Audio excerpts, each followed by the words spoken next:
Renacido de sus propias cenizas después del devastador incendio que lo asoló en 2006, el Palacio de Salazar, actual sede del Obispado Lagunero, se nos muestra en todo su esplendor. Recorremos todo un siglo de elegancia en un edificio que simboliza como ningún otro el latido cultural de la ciudad de Las Palmas de Gran Canaria, el Teatro Pérez Galdós. Y en busca de los orígenes, entramos en el Museo Arqueológico de San Sebastián de la Gomera, una impresionante recreación de la vida en la isla antes de la conquista. Don Bernardo Álvarez, obispo de la diócesis nivariense, muy buenos días. Buenos días, bienvenido. Gracias por recibirnos. Estamos en la entrada principal que va hacia el salón donde el obispo recibe las visitas, hacia la capilla, digamos, estamos, por así decir, en el núcleo de la parte principal del edificio. Se produjo un incendio que aparentemente parecía que era un conato. Había una reunión en la sala principal, en la primera crujía. Los bomberos hicieron un trabajo extraordinario, pero hubo que sacrificar prácticamente la totalidad del edificio. Este edificio es de finales del siglo XIX, tuvo su vida en el siglo XX y se le retocó, no se le hizo ninguna operación de estética, pero se le retocó en el XXI. Donde estamos nosotros, el mar llegaba a 7 metros de la fachada del teatro. Frente a nosotros estaba y sigue estando el barranco de Guiniguada, que ahora está canalizado, pero antes era un barranco. Entonces don Benito fue uno de los que decía que el sitio no era el idóneo. Aquí tenemos una capacidad para 1.007 espectadores. Ajá. Y verás que tiene 4 alturas. Desde donde estamos nosotros hasta la vidriera hay 28 metros de altura. La casa es de la segunda mitad del siglo XVIII. En principio la casa era tanto esta rosada como la amarilla. Ajá. Es una casa inusualmente grande para las que hay aquí en San Sebastián. Juan Carlos, ¿dónde vamos? Esta es la sala número 4. Sí. Está pintada de color negro, como puedes ver. ¿Por qué es de color negro? Bueno, pues porque está dedicada sobre todo al mundo de la religión, el tema espiritual, las creencias, la ideología, en fin. Es, digamos, el techo de la casa.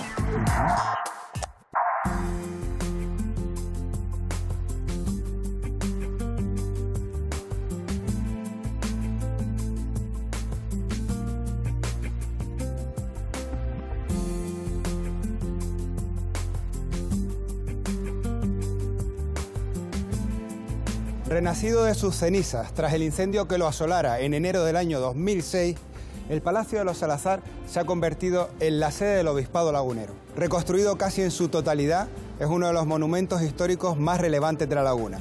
Un palacio que además fue construido por una familia con una larga historia.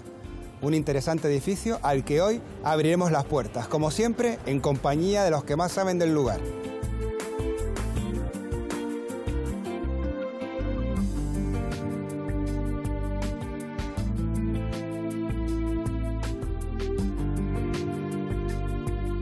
Don Sebastián Matías Delgado, arquitecto, muy buenos días. ¿Qué hay? Buenos días. Un placer encontrarnos de nuevo y delante de un edificio francamente maravilloso. Yo no sé, ¿de qué año es el edificio, don Sebastián? Bueno, el edificio está hecho durante bastante tiempo, prácticamente durante todo el siglo XVII. Pero vamos, lo que estamos viendo que es la fachada es de 1681, 1682, por ahí.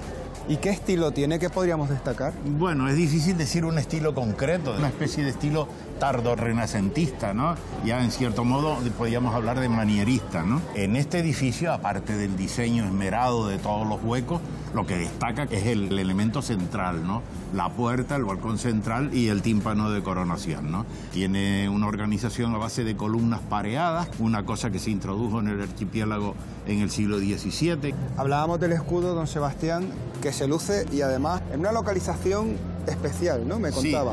Sí, en la parte alta, en el tímpano. Lo normal era poner el escudo de la familia sobre la puerta. Y sin embargo, aquí el maestro Juan González de Castro Illada lo pone arriba.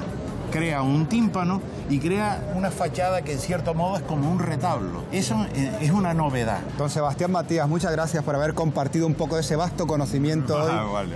delante de este edificio magnífico que voy a entrar a seguir conociendo. Sí. Muy amable, bien. gracias. Vale, hasta luego.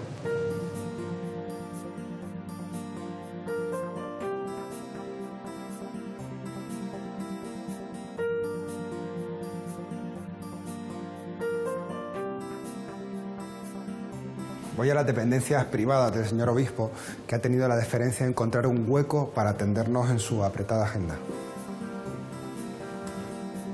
Don Bernardo Álvarez, obispo de la diócesis nivariense, muy buenos días. Buenos días, bienvenido. Gracias por recibirnos en esta parte del edificio. ¿Dónde estamos ahora mismo? Estamos en la entrada principal que va hacia el salón donde el obispo recibe las visitas, hacia la capilla, digamos, estamos, por así decir, en el núcleo de la parte principal del edificio, ¿no? Qué maravilla. Este mismo pasillo, bueno, prácticamente todo el edificio, 4 meses después de asumir usted su cargo, un incendio lo deja convertido en escombros. ¿Cómo recuerda esa situación? Pues vale más no recordarlo, un momento muy duro, muy difícil, porque lógicamente pues, se perdió pues, el edificio, el contenido, obras de arte, la biblioteca y también lo que supuso el verte sin las infraestructuras necesarias para el desarrollo de la diócesis. Afortunadamente nos trasladamos a otro lugar y durante las obras 2 años y pico pues pudimos estar en otro sitio, ¿no?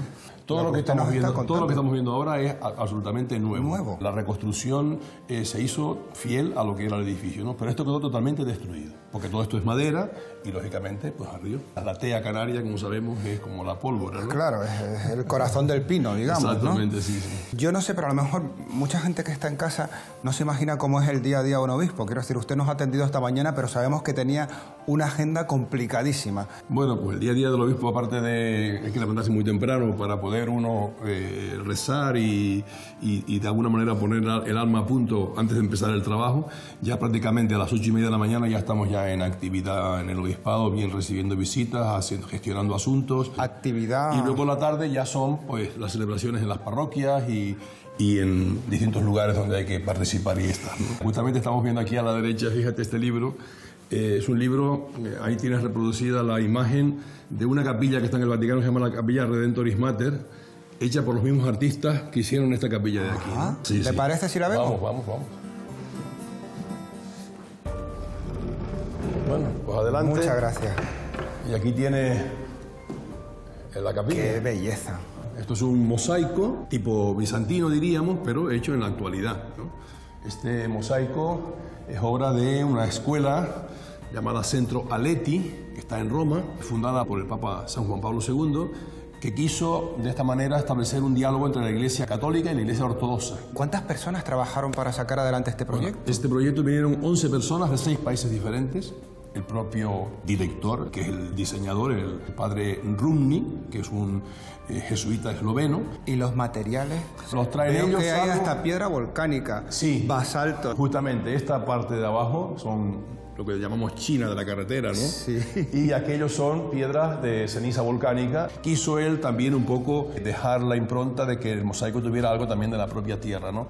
El resto de piedras son fundamentalmente traídas. ¿Y ese rojo? Ese rojo es espectacular. Es un rojo hecho al horno a 2000 grados de temperatura, creado por ellos. ¿La capilla existía antes del incendio? Existía una capilla tipo tradicional, con un altarcito, etcétera, ¿no? ¿Y la capilla está en activo? ¿Se celebra también? Sí, por supuesto. Aquí tenemos, aparte de celebrar el obispo, también tenemos celebraciones ocasionales, etcétera, etcétera. La capilla representa el misterio de Pentecostés, con la venida del Espíritu Santo sobre los apóstoles y la Virgen María. El rojo, tanto ves las llamas, sí, que son las lenguas de fuego, representan al Espíritu, la divinidad. Y la Virgen María también está vestida de rojo como signo de que está llena de Dios, ¿no? Lo que le dijo el ángel cuando llena de gracia, llena de Dios, ¿no? Las 3 estrellas que tiene la Virgen significan el misterio de la virginidad de María. Luego el sagrario, como ves, tiene un Cristo bendiciendo, y esa cruz que ves en el sagrario, que también vemos repetida aquí, ves en este tramo pequeño, está en grande y también pequeño dentro, ves que es una cruz que tiene como la forma del velamen de un barco. Sí. La iglesia se la representa, según la simbología de los padres antiguos, como una nave que navega alentada por el viento del Espíritu a lo largo de la historia, ¿no? Esta mampara que ves aquí, que divide el salón, es como una imitación de una vidriera en la que ves los nombres de los santos de la diócesis. Por ejemplo, el santo hermano Pedro arriba, ajá, mártir de Tazacorte aquí a la derecha, Anchieta, San Cristóbal, que es el titular de la diócesis, San Cristóbal de la Laguna, la siervita, aquí aparece María de Jesús León, sierva de Dios. Entonces, claro, la vidriera no es una vidriera, sino que es una mampara, pero que intenta imitar una vidriera con los nombres de los santos de la diócesis. Canarios. Muchas gracias por gracias habernos recibido hoy, haber sacado tiempo para nosotros, por dejarnos visitar el edificio. Yo voy a continuar conociendo los secretos de cada rincón, cada historia. Espero no solamente que les guste, sino que también pues, sea útil para que la gente que tanto colaboró, porque fueron muchísimas personas las que colaboraron para la reconstrucción del edificio, pues puedan disfrutarlo, ¿no? Sin duda. Y saber que lo pueden visitar cuando quieran. Muchísimas gracias. Nada, buen día.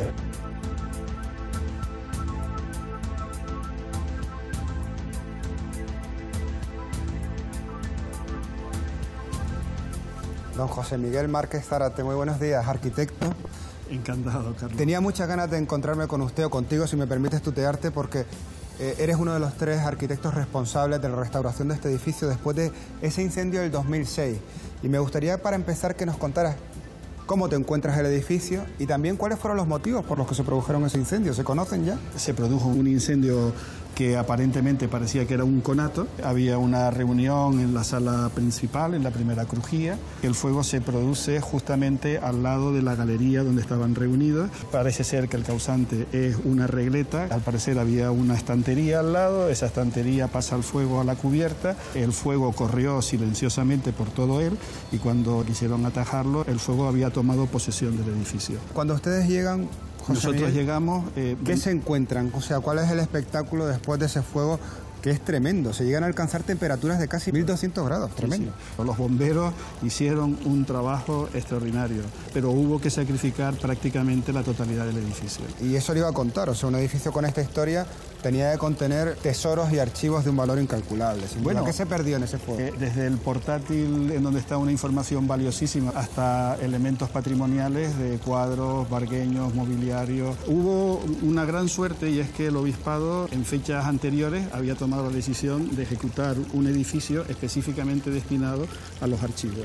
Y en esa situación se salvaron una cantidad valiosísima de documentación que hoy en día podemos disfrutar. ¿Cómo afrontan la restauración? Porque me comentaba José Miguel que hasta las piedras se quebraron y se derritieron. O sea, por ejemplo, columnas como las que estamos viendo han tenido que buscar piezas que yo no sé si es ahora, tantos años después, fácil de localizar. La piedra, precisamente cuando soporta estas temperaturas tan fuertes y luego además hay una bajada de temperatura rápida por acción del agua, genera fracturas y esas fracturas muchas veces son no visibles a la vista. Aparentemente estaban bien, pero cuando ya entramos en el proceso de la ejecución, nada más que al cogerla, se deshacían completamente. Madre mía. Y aquí hay otra labor preciosa de cantería en la que ha habido que seleccionar unas piezas que se pueden observar que son enteras, de basalto, que son dificilísimas de conseguir.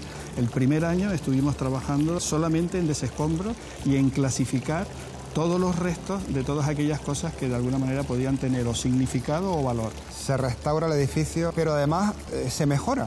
Se aprovecha para decir, oye, recuperamos parte de este tesoro, pero además vamos a mejorarlo. Efectivamente hemos recuperado todo lo que de original tenía el edificio. Se le ha añadido seguridad, una normativa contra incendio, se ha introducido la accesibilidad a los minusválidos. Hablábamos antes de lo que se llevó el fuego, José Miguel, pero también quiero destacar las cosas que se conservaron, porque son casi milagrosas.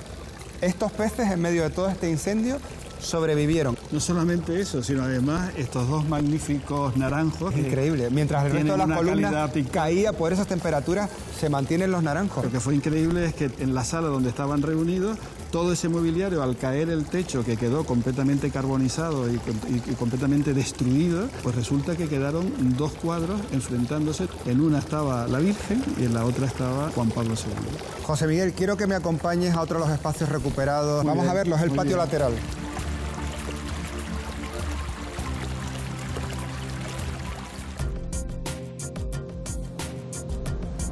José Miguel, esto es uno de los espacios recuperados en funcionalidad y también Belleza, la balconada es preciosa. Yo no sé, ¿nos puedes decir cómo se estructura actualmente el edificio? Bueno, el edificio lo hemos redistribuido de forma que la planta baja sea la que absorba la mayor presión de público y de actividades que se hacen en el obispado. Y este patio en concreto es una incorporación de todos esos espacios para culminar y saborear lo que significa la paz en el interior de estos edificios. Pues yo me voy a conocer un poco el ajetreo administrativo que vive este edificio cada día con don Domingo Navarro.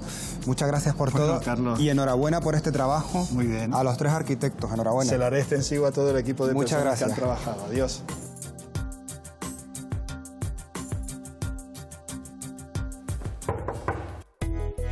Muy buenos días, ¿se puede? Buenos días, pasa. Perdone que lo interrumpa. Pasa. Don Domingo Navarro. Bienvenido. Es usted el vicario general. ¿Qué hace un vicario general? Pues hace las funciones que le encarga el obispo. Es un colaborador inmediato en nuestra diócesis. Hay 2 vicarios generales, uno más dedicado a la pastoral y otro más de curia, más de este ámbito administrativo, que soy yo. Y desde este despacho, ¿qué labor se realiza? Digamos que el obispado es la sede principal, lo que nosotros llamamos la curia diocesana. La curia es, digamos, el órgano administrativo, jurídico fundamental de la diócesis. Desde aquí se planifica la pastoral de la diócesis, la acción evangelizadora. Casi tenemos una mezcla religioso-administrativa. Sí. Es la central Claro, es como de operaciones. la casa madre de la diócesis, podríamos decir, ¿no? Don Domingo Navarro, no le molesto más, que veo que la actividad en el edificio es frenética. Bueno, algo trabajamos. Vicario general. Vale, gracias. muchas gracias.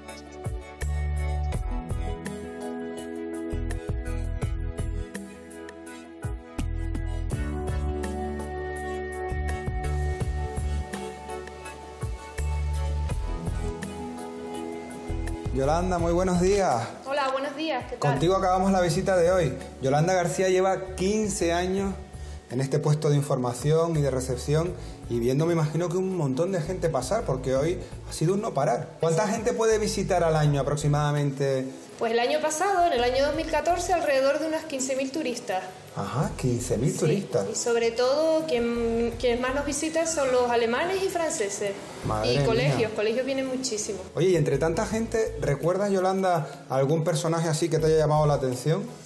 Por ejemplo, hace poco estuvo por aquí José Luis Garci, el director y productor de cine, y vino a visitar aquí al obispado y al señor obispo, a don Bernardo. Le podía haber bendecido la estatuilla de volver a empezar, ¿no? Ese Oscar. Efectivamente. Prácticamente. Sí, señor. Oye, pues Yolanda, nosotros, si quieres a esos 15.000, nos puedes sumar en esta ocasión 15.003 de la visita Abriendo Puertas, porque nos vamos encantados. Estupendo, muchas gracias. Muchas gracias. A ustedes. Y hasta pronto. Hasta pronto, adiós.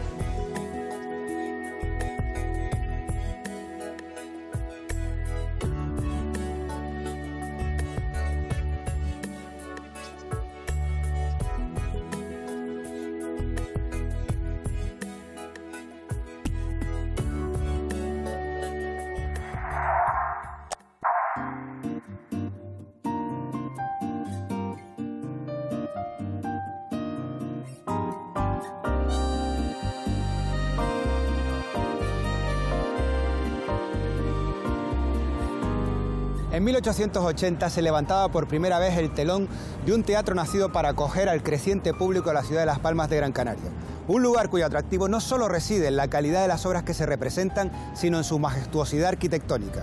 Superviviente de un incendio y a más de 100 años de historia, hoy nos abre las puertas el Teatro Pérez Galdós.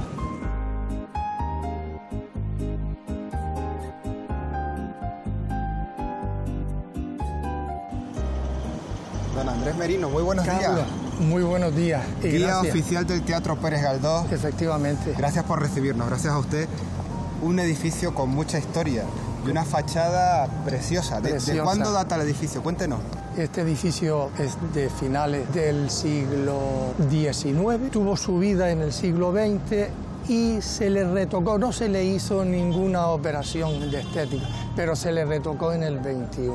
¿no? Y esta fachada es la original. Esta es la original de Francisco Jareño y Alarcón, que fue el arquitecto en Madrid, aquí en esa época. Estamos hablando de 1867, que era un arquitecto de Madrid, era catedrático de la Escuela de Arquitectura. Andrés, parece que al principio la ubicación del edificio no levantó mucha simpatía. De Efectivamente. hecho, tenemos a la espalda a don Benito Pérez Galdós, que empezó siendo uno de esos críticos, ¿no? De esos críticos. ¿Y por qué? ¿Qué es lo que pasaba con el sitio? Bueno, críticos detractores, pero después es verdad que don Benito, transcurrido esa etapa, se involucró mucho en que el teatro llegara a buen término. Donde estamos nosotros, el mar llegaba a 7 metros de la fachada del teatro. Frente a nosotros estaba y sigue estando el barranco de Guiniguada, que claro, ahora está canalizado, pero antes era un barranco.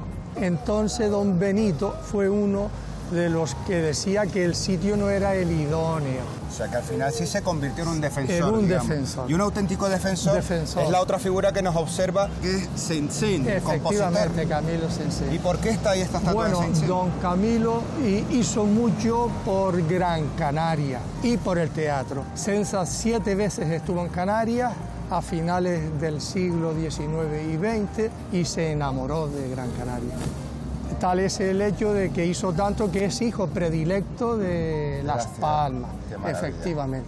Don Andrés, pues dejamos a estos testigos en la puerta, si le parece, y vamos a ver un poco el interior. Me va a abrir usted las puertas de nada más y nada menos del Teatro Pérez Galdós. Del teatro, que un lujo. Si me permites, el teatro es un referente cultural, social de Gran Canaria, pero yo me quedaría con que es un emblema de cuando Gran Canaria salió del letargo, pues de ese impulso. Entramos en este edificio que es un honor.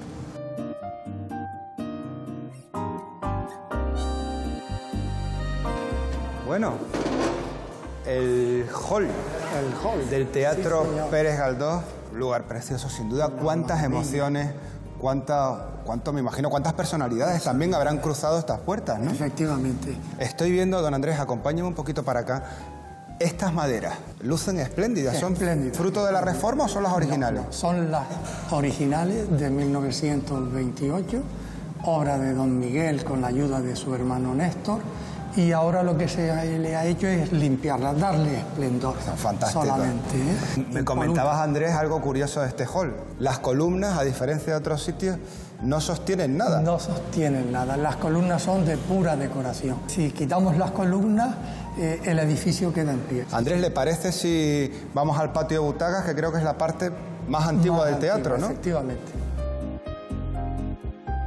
Qué bonito. O sea, el patio de butacas. Del Teatro Pérez Galdós. La parte más antigua, me comentaba. Efectivamente, el edificio patrimonial.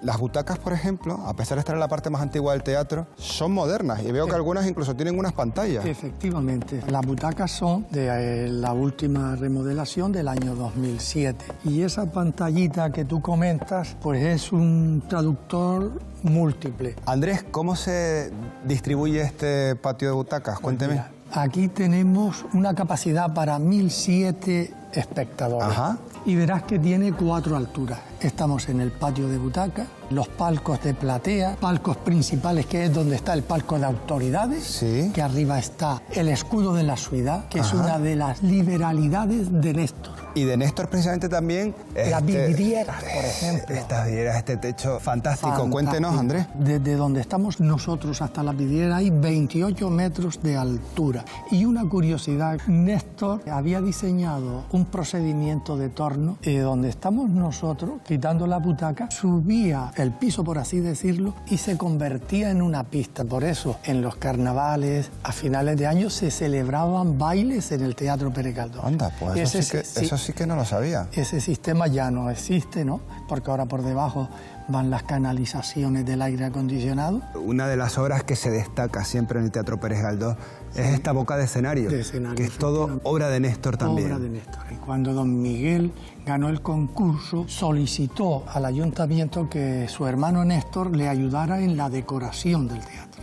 Don Andrés Merino, ha sido un placer que nos acompañe hasta aquí. Yo voy ahora a probar este escenario, que se puede decir también nuevo escenario. Muchísimas gracias. Carlos. Hasta pronto. Gracias. El alma del teatro, donde se produce la acción, su escenario. Aquí me encontró con... ¿Qué tal, Carlos? Román Grau, él es el responsable de operaciones y de producción de la Fundación. Y contigo vamos a hablar de este escenario que ya es conocido por tener esta magnífica acústica, ¿no? Sí, históricamente ya el edificio, la sala tenía muy buena acústica. Básicamente la rehabilitación se encargó un poco de la parte más mecánica del resto del escenario, ¿no? ¿Cómo se le ha llamado a esta incorporación? Me comentabas antes, torre... Esto es la torre escénica. Torre escénica. Se llama torre escénica porque, bueno, es una torre de 28 metros de altura que alberga todo el sistema de elevación de cargas, de motores, para, bueno, para poder eso, ocultar escenografía, bajar telones, esconderlos, etc. Me encantaría verlo, Román. ¿Te parece si nos acercamos y ahí entramos en detalle? Vamos a lo ver. Venga.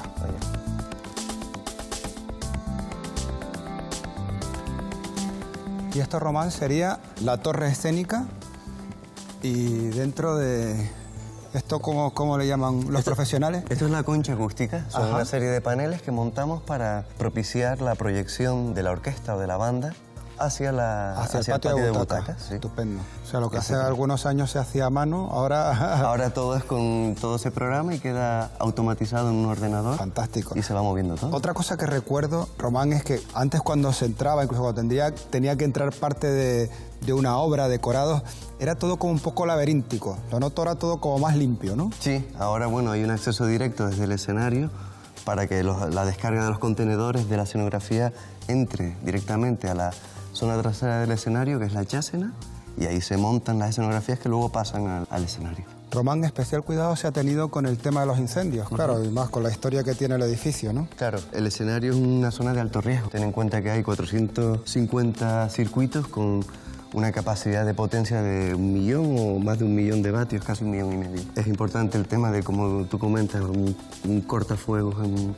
sistema que cierre y hermetice el escenario y lo agile del resto del edificio. Román, muchísimas gracias por habernos atendido esta mañana y acercarnos a los nuevos avances que tiene en sus entrañas el Teatro Pérez Galdós. Voy a seguir conociéndolo un poquito mejor. Perfecto. Hasta otra. Hasta otra.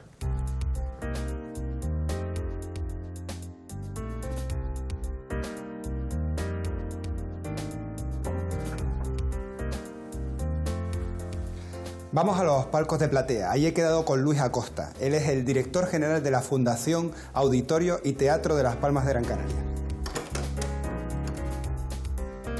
Don Luis Acosta, muy buenos días. ¿Qué tal? Buenos días. Gracias por sacar un hueco y recibirnos, porque me imagino que la labor de la Fundación, la labor que se hace, es intensa. ¿A qué se dedica? ¿Cómo funciona? Como toda institución sin ánimo de lucro, lo que hace es gestionar los espacios que están cedidos por parte del Ayuntamiento de Las Palmas de Gran Canaria. La reforma del año 2007, ¿qué supone para el Teatro Pérez Galdós y qué supone también para la Fundación? Supone ampliar la caja escénica del edificio, con lo cual permitía incorporar nueva oferta cultural a la ciudad de Las Palmas de Gran Canaria, como en concreto eran los musicales, que hasta esa fecha no se podían llevar a cabo con el movimiento escénico necesario. Y además, una cosa que era muy importante, permitirnos mayor rapidez en el montaje y desmontaje de cada una de las representaciones que se llevan a cabo. En el año 2012 se acuerda por diferentes motivos llevar a cabo la fusión de lo que era la Fundación Auditorio de Las Palmas de Gran Canaria y la Fundación Teatro Pérez Galdós para provocar sinergias entre las dos instituciones. Eso ha permitido la sostenibilidad de ambos edificios y también dar una mayor oferta cultural a la ciudad, permitiendo que otras instituciones y otros organismos o productores musicales hagan eventos en el Teatro Pérez Galdós. El futuro está en continuar, dentro de las limitaciones que podemos tener presupuestarias, continuar ofreciendo a la ciudad de Las Palmas de Gran Canaria una oferta cultural y congresual, y que esa actividad congresual facilite y genere recursos para poder llevar a cabo la programación cultural que la ciudad se merece. Don Luis Acosta, muchísimas gracias por habernos atendido. Pues nada, gracias a Me ustedes voy a seguir conociendo esa parte que me comentabas de ampliación y quizá cosas que también mucha gente no conoce del Teatro Pérez Galdós y que lo ha puesto a la altura de los mejores teatros del mundo. Hasta pronto, Pues suerte. nada, venga, encantado, ¿eh?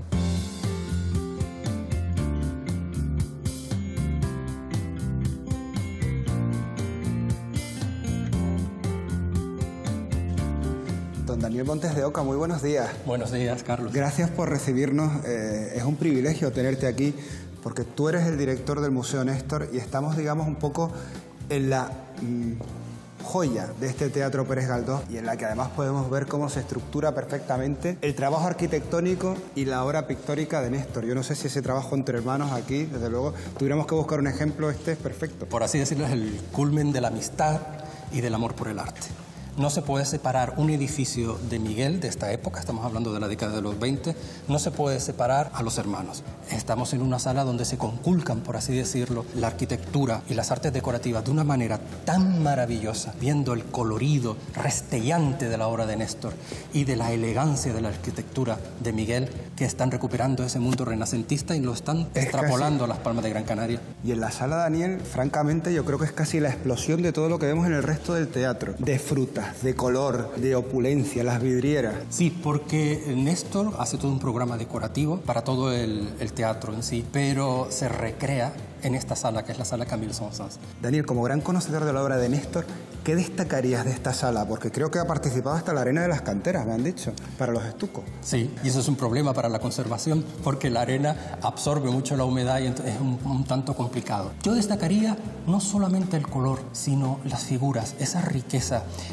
Yo siempre he dicho que Néstor es el pintor de lo carnoso, porque te da ganas no solamente de comer esa fruta, sino te da ganas de pegarle un mordisco a los niños. Tú sabes que las madres canarias son muy dadas a eso. ¡Ay, qué niño más bonito! Y van enseguida a hincarle el diente, ¿no? Entonces, Néstor recoge esa ampulosidad que viene ya desde Miguel Ángel, del Renacimiento. Entonces, esa corporeidad que consigue darle, y con una belleza tal que es muy difícil encontrar un parangón en ese momento en todo el archipiélago y en España en general. Me haces una referencia a ese momento y a mí me gustaría comentarte, parece ser que al cambio Néstor hubiera cobrado unos 900 euros, que yo no sé si nos da un poco de dimensión de lo bien o mal pagado que estaría en su momento una obra como esta, ¿no? Néstor cobraba lo suyo, pero cobraba lo suyo en París, en Barcelona, en Madrid. Él siempre tuvo una generosidad, y no solamente ya Néstor en sí, sino todos los descendientes de la familia Martín Fernández de la Torre, que donaron toda la obra de Néstor a la ciudad de Las Palmas de Gran Canaria. Por eso existe el Museo Néstor. Entonces, ellos han sido generosos siempre, y esa generosidad Néstor la transmutó cuando trabajó en el Teatro Pérez Galdós, porque realmente lo que cobró fue ínfimo para la gran obra que tuvo. Y así todo, pues se le criticó en su momento de que aquello era demasiado caro. Yo no sé si es lo de 900 euros ahora, yo creo que era un poquito más, ¿no? Pero esto es impagable. Claro.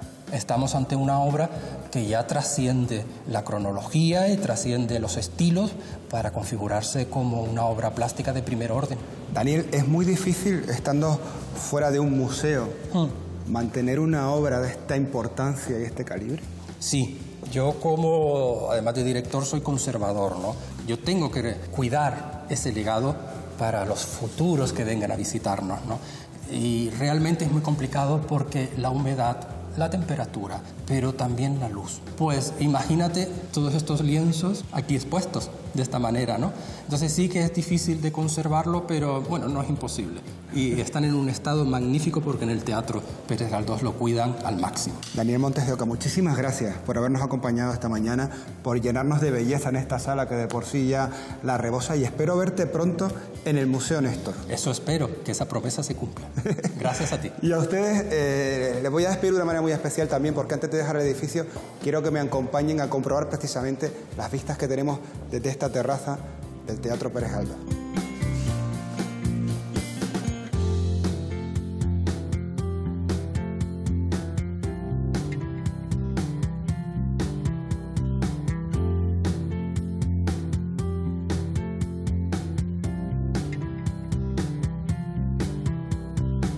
Desde la terraza y con estas vistas cerramos las puertas del Teatro Pérez Galdós. Les invitamos a que sean ustedes los próximos en abrirla.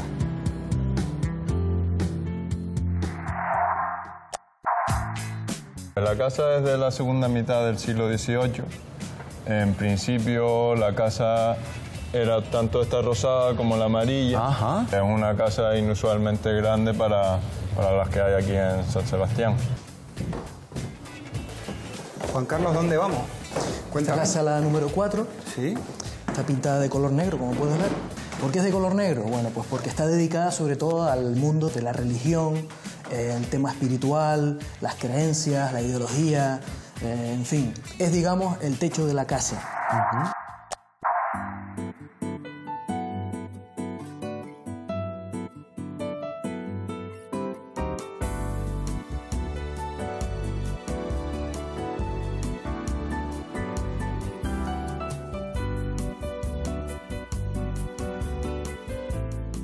De los primeros pobladores de La Gomera, de su forma de vivir, de su cultura y de sus creencias, sabemos cada vez más gracias a las investigaciones que van recomponiendo el puzzle de su historia. En el Museo Arqueológico de La Gomera han creado un espacio en el que viajar con la imaginación hasta aquellos tiempos. Un interesante espacio que además está ubicado en una de las casas con historia que tanto nos gustan en Abriendo Puertas, la Casa de los Echevarría.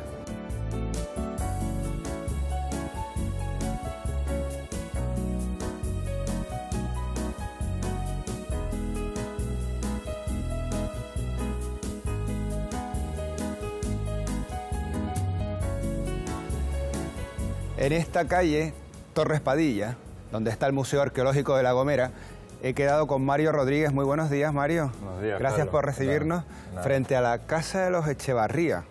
Una casa preciosa e importante. ¿De qué año es? Pues la casa es de la segunda mitad del siglo XVIII.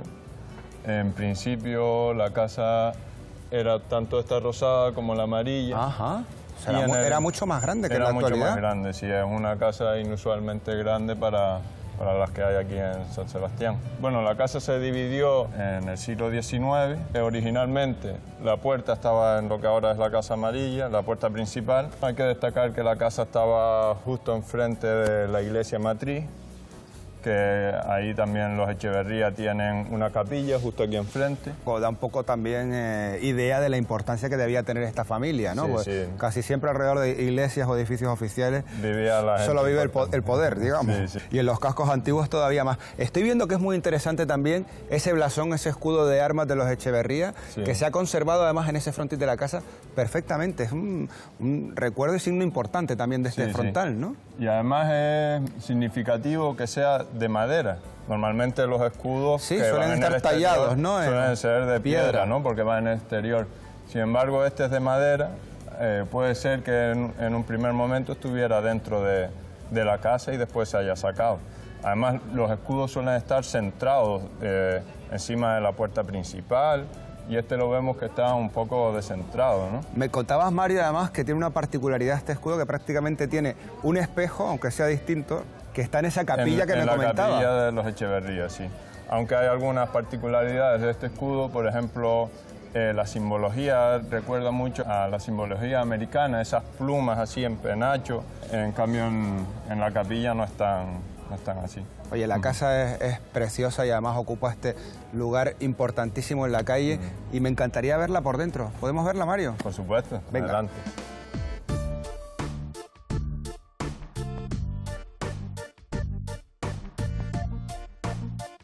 Bueno, Mario, esto es ahora la entrada del museo y veo que se ha conservado estupendamente, ¿no? Estas vigas, por ejemplo, Sí. parecen originales. Sí, sí, y lo son. Bueno, si nos fijamos hay algunos detalles de las herramientas artesanales que utilizaban, ¿no? Ajá. Las marcas de uso.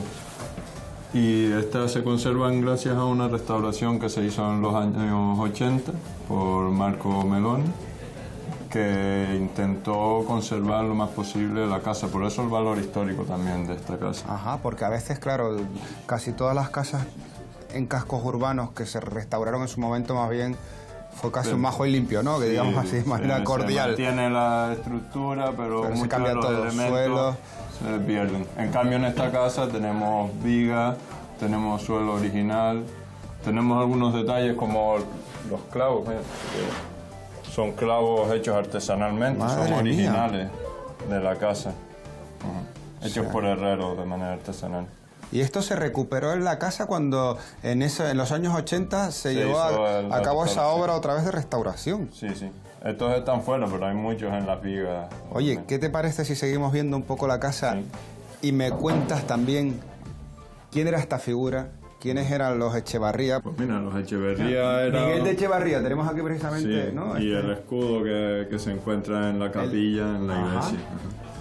Era un hijo hidalgo de Navarra que recala en La Gomera y ocupa el cargo de capitán de armas, después de gobernador y administrador de la renta. Casi en su nada, momento era el señor, digamos. Casi se puede decir que era la persona que después del conde mandaba más en la isla. Sí. ¿Y su familia vivía también en esta casa? Quiero Sí, decir, ¿en aquellos años a qué se dedicaba la casa? Era la vivienda de los Echeverría. Y siempre fue así. Sí, sí. Mario, muchísimas gracias por habernos acompañado en esta primera parte de la casa. Yo voy a seguir porque todavía hay muchas cosas que contar. Hasta ahora, hasta pronto. Disfruten, hasta luego.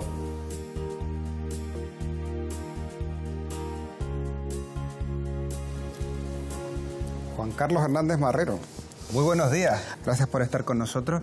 Eres técnico de patrimonio y estamos en lo que es el patio interior, ¿no?, de la casa. Lo que era el antiguo patio interior, que supongo que además sería incluso más grande, ¿no? Sí. Esto era esta casa y la siguiente. Exactamente, y hacia atrás también. ¿Y dónde estamos ahora mismo? Porque veo que esto es como si de repente hubiéramos entrado en un yacimiento. Exactamente, es una maqueta que utilizamos para un poco recibir a la gente y explicarles lo que es un yacimiento arqueológico en La Gomera, ¿no? ¿Cómo se trabajaría en un yacimiento de verdad? Bueno, nosotros lo primero de un yacimiento arqueológico es saber que estamos en un yacimiento, eso es lo primero. Identificarlo. Exactamente. Muchas veces vertemos residuos porque desconocemos, porque no están indicados, porque, en fin, no han sido detectados, digamos, para la administración, ¿no? Entonces, lo primero es saber a qué preguntas queremos responder. Una buena planificación anterior y que esa pregunta esté articulada con otras preguntas a niveles, digamos, geográficamente superiores, ¿no? Vamos buscando profundizar en restos de animales, profundizando en materiales, digamos, producto del fuego. Queremos indagar en el tema del pastoreo, en el tema del curtido de pieles, queremos indagar en la vida cotidiana de los antiguos gomeros, etcétera, ¿no? Entonces, depende de esas preguntas, vamos a trabajar en el yacimiento, ¿no? Y ese trabajo también se hace desde el museo, funciona también un poco como punto de conexión. Exacto. De ese estudio real, además de lo que aquí se recrea. Exactamente. Desde el museo trabajamos, fabricamos esas preguntas, por decirlo de alguna forma, en relación con la universidad, siempre, ¿no? Pero sí, el museo es un conector, digamos, entre la comunidad y el resultado, digamos, de esas investigaciones o el desarrollo de las mismas, ¿no? Juan Carlos, ¿qué más contiene el museo? Bueno, si quieres te voy a enseñar la parte más que a mí me resulta más atractiva. Ajá. Si te apetece. Venga, vamos, perfecto. Venga, vamos.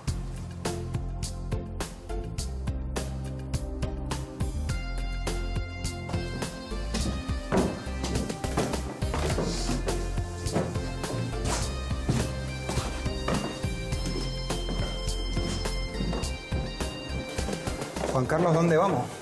Esta es la sala número 4. Sí. Está pintada de color negro, como puedes ver. ¿Por qué es de color negro? Bueno, pues porque está dedicada sobre todo al mundo de la religión, el tema espiritual, las creencias, la ideología, en fin. Es, digamos, el techo de la casa. La casa, digamos, si hacemos un símil con lo que es la explicación sobre la prehistoria de la isla, el techo de la casa, lo más difícil quizás de construir, lo último, es la parte de las creencias, la religión, ¿no? Por eso es de color negro, porque la sala de alguna forma quiere inspirar recogimiento, ¿no? ¿Tenían entonces también los antiguos pobladores de La Gomera, Canarias en general, sus dioses a los que se rezaban, su miedo, sus demonios también? Obviamente, obviamente. Cuando bajas al nivel de los seres humanos y los miras, digamos, a los ojos, a cada persona, no ya entendiendo las sociedades, sino las personas individualmente, ahí te das cuenta que realmente el tema espiritual trasciende muchas veces y realmente muchas sociedades, entre ellas la nuestra, tenían un mundo espiritual que estaba instalado en todos los aspectos de la vida cotidiana, ¿no? Y eso es lo que nosotros estamos tratando de reconstruir, ¿no? ¿Por qué es tan importante? ¿Qué impulso da un museo como este? Es relativamente joven realmente el estudio arqueológico de La Gomera, ¿no? Sí, sí, sí. La arqueología de La Gomera es relativamente reciente, digamos, si lo comparamos con otras islas. Evidentemente, cualquier museo, y en particular un museo arqueológico como este, que es local, es, digamos, un punto de conexión entre lo que es la comunidad y lo que es la ciencia, ¿no? La ciencia arqueológica en este caso, ¿no? Nosotros llevamos una línea de investigación desde el año 94 que está ocupada de estos aspectos de la realidad, ¿no? Entonces, nos interesa mucho porque es una dimensión que normalmente no se tiene en cuenta, es muy difícil de reconstruir, pero es al mismo tiempo muy atractiva, ¿no? Esta parte que tenemos aquí, por ejemplo, estoy viendo como ofreciéndonos un cabrito, no sé si para...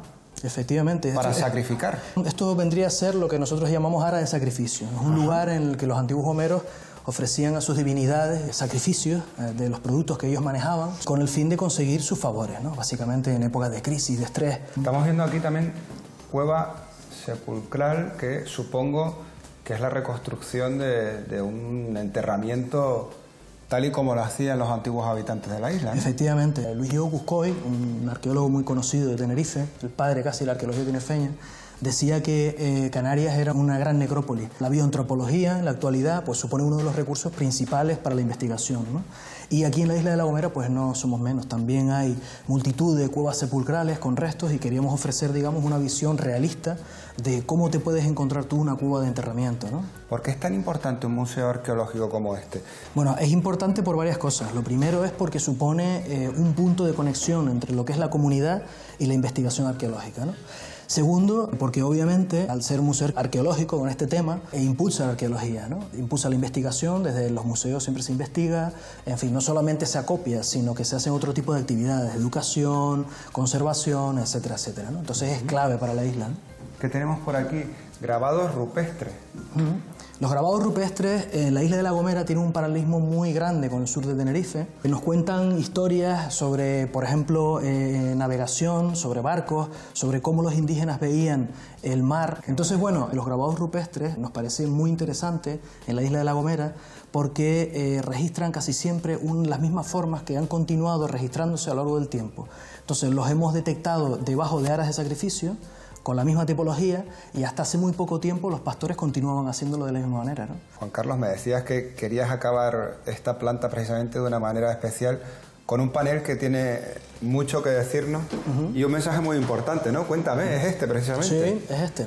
Bueno, el mensaje que dice el panel final del museo, que desde mi punto de vista es de los más importantes, es que realmente detrás de cada objeto arqueológico, normalmente cuando el espectador lo ve, no entendemos que ese objeto perteneció a una persona, ¿no? Y que ese objeto probablemente tuviera una carga afectiva o no, de la persona que lo ha producido, de su dueño original, y normalmente cuando lo vemos no somos conscientes de eso. Entonces, cuando tú sales del museo, lo bueno es que tú entiendas que estos objetos pertenecieron a personas que tenían tristezas, tenían sinsabores, felicidades, alegrías, tal como nosotros, exactamente igual.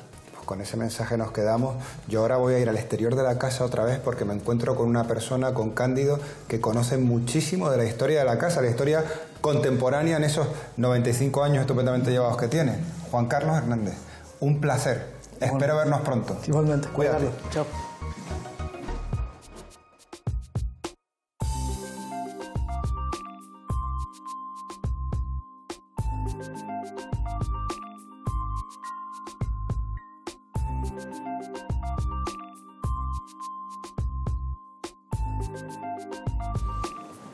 Esta visita por la casa de los Echevarría la vamos a terminar con alguien que sabe mucho de la historia de San Sebastián de la Gomera, porque también ha estado muchos años ahí con nosotros, 95 en concreto.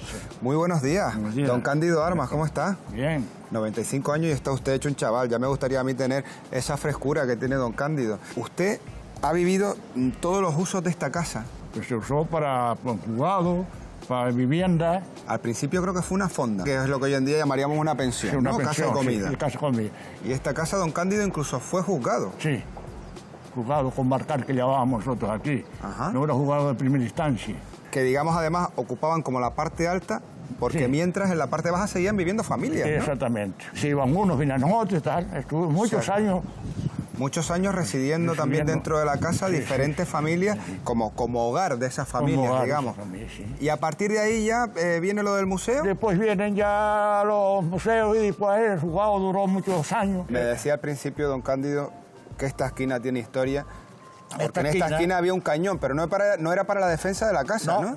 Era para la defensa de la esquina. La esquina, cuénteme. Porque esto era empedrado, ¿sabes? Ajá. Entonces los carros... Carros tirados por caballos. Con En caballos, aquella época, carros me está grandes hablando de tirados época que por no había ni caballos. coches, ni camiones, ni Como nada, eran los aquí no carros. había, todo era base de carros. Entonces, al dar la curva aquí, como era empedrado, los carros rebalaban, las llantas de los carros, y tocaban... Y todo ese la hierro esquina- iba rompiendo la esquina de la casa. esquina porque era de piedra. Entonces, para evitar eso, trajeron un cañón de Santa Cruz, no sé dónde, lo hincaron aquí, lo llenaron de entullo, y entonces los carros, cuando rebalaban, tocaban contra el cañón, y evitaban que no rompara la... El cañón que defendía la esquina. Y por eso pusieron la esquina al cañón. Muchas gracias, don Cándido, por haber estado con nosotros, parte viva de la historia de San Sebastián de la Gomera y desde luego testigo de los cambios que ha dado la Casa Echeverría. A ustedes les veo otro día en otras casas con otras historias.